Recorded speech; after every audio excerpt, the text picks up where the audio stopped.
By the end of this video, you will know how to customize your connected calendar settings in HubSpot. Start by opening the Settings area in HubSpot. Click the Settings icon in the top right corner of your account, then go to General and select the Calendar tab. This is where your connected calendar options and meeting preferences are grouped together. Once you are on the Calendar tab, review the calendar account that is already connected to HubSpot. From here, you can enable or disable calendar sync depending on how you want HubSpot to interact with your calendar. If your account supports it, you can also connect a calendar for tasks calendar sync. In the same area, check the Never Log list if you need to control which calendar events should not be logged. Make sure you are reviewing the correct connected account before you continue. Next, move to the Meeting Scheduling Pages section. Confirm that Meeting Scheduling Pages is turned on. Then open the Availability Calendars dropdown and choose the calendar you want HubSpot to use for scheduling availability. This setting affects which calendar HubSpot checks when someone books time with you. After that, scroll down to the Meetings section. Review the meetings URL that is currently assigned to your account.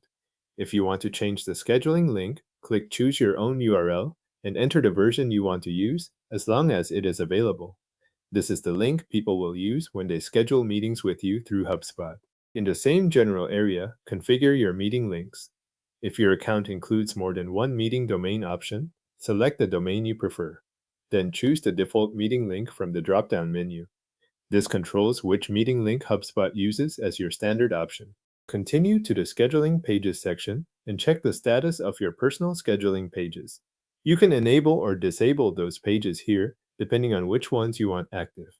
If you manage more than one scheduling page, review each one carefully so the right pages remain available.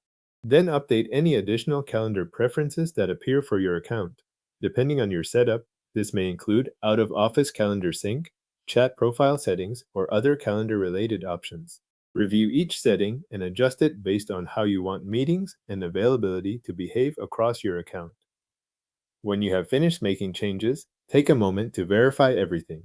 Review the settings you updated, then open and test your scheduling page to confirm that your connected calendar, meeting availability, and default links are working the way you expect. If the page needs a moment to refresh after changes, wait for it to load before testing. Your connected calendar settings and meeting scheduling preferences in HubSpot are now customized and verified.